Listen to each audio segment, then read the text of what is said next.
One of the most beautiful and oldest dog breeds in the world, with their striking eyes and exquisite thick double coat, the Siberian Husky is known for their endurance in living in extremely cold and harsh environment for which they are first developed in eastern Siberia.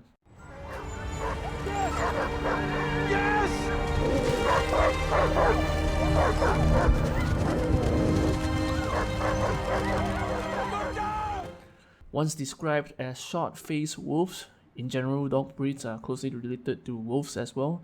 They are incredibly resilient working dog breeds who are used as sled dogs soon after in Alaska. The film centers on the true events of Leonard Seppala and his titular lead sled dog in the 1925 serum run to Nome to transport antitoxin serum across the treacherous terrain of the Alaskan tundra during a diphtheria epidemic. Traversing through whiteout snowstorms, mountains, and across the perilous exposed open ice of Norton Sound, Seppala and his sled dogs ended up traveling a total of 420 km, 274 km to pick up the serum, and 146 km with the serum. Togo was 12 years old for dog age at that time, and the Siberian Husky has an average lifespan between 12 to 14 years. Although Balto, who just happened to run the last leg, 89 km of the race, was the one being credited as the savior and hero of Nome, with a statue of him erected in New York City's Central Park, Togo is the real hero who did the lion's share of the work, by over 400 km. In 2011, deservingly, Time magazine voted Togo the most heroic animal of all time.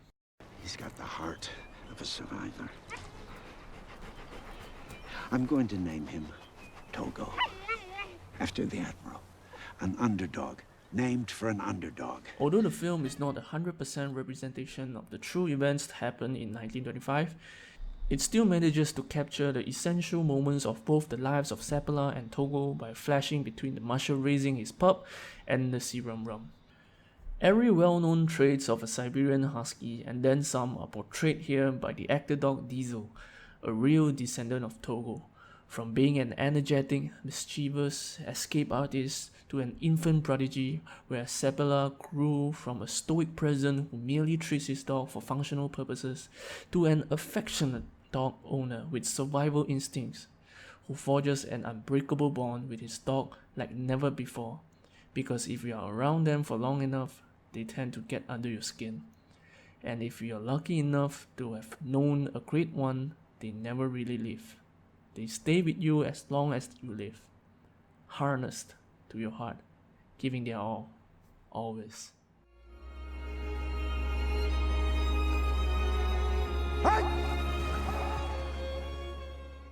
Watching Willem Dafoe yelling "good dog" for straight 2 hours is one of the best things about the film. Good dog! Goodbye! Second to a stellar Shakespeare speech as he and his pooches hurtle across the ice. Happy few! We band of champions! Now run, my pups! Run! It's uncanny as well how similar looking Dafoe is compared to his film character counterpart. Added with an ungodly amount of cute pups, it more than raises the bar for a Disney Plus offering. In one of the most endearing and entertaining scenes of the film, we get to see Togo the pup escape multiple times but always come back into the arms of Seppala. It's pure magic.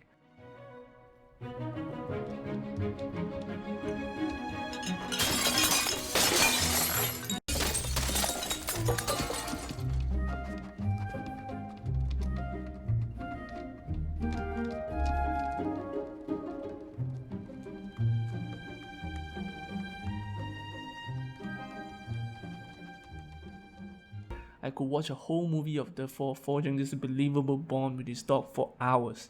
And don't get me started on the genuinely moving closing act. There's something truly sentimental and spiritual in witnessing the duo nearing the end of their journey together.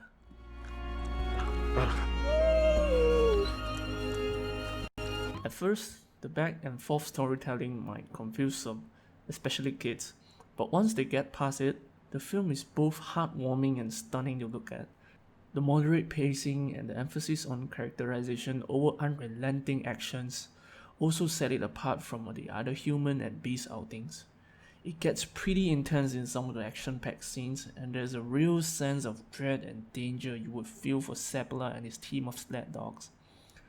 Though I would really love for the film to explore on the other more sophisticated themes, such as the unfair treatment of the one who should be getting the credit, and not to mention the other dogs who ran with Togo, the tough decision to let go of someone you love dearly, and the death of a family pet, rather than going for the easy exit like what the filmmakers decided in this film.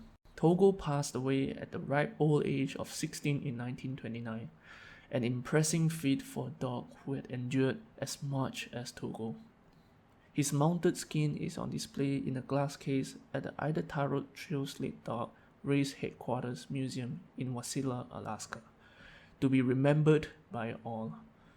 Togo's legacy was continued what later came to be known as the Seppala Siberians, a breed valued for their intelligence, stamina, courage, but most of all, their good nature and uncommon bond with humans. Togo had the heart of a survivor. Seppala always thought Togo lived for the sled, when all along what Togo lived for was him. It was foolish of me to think Togo would ever be denied. I always thought he lived for the sled, when all along, what he lived for was me.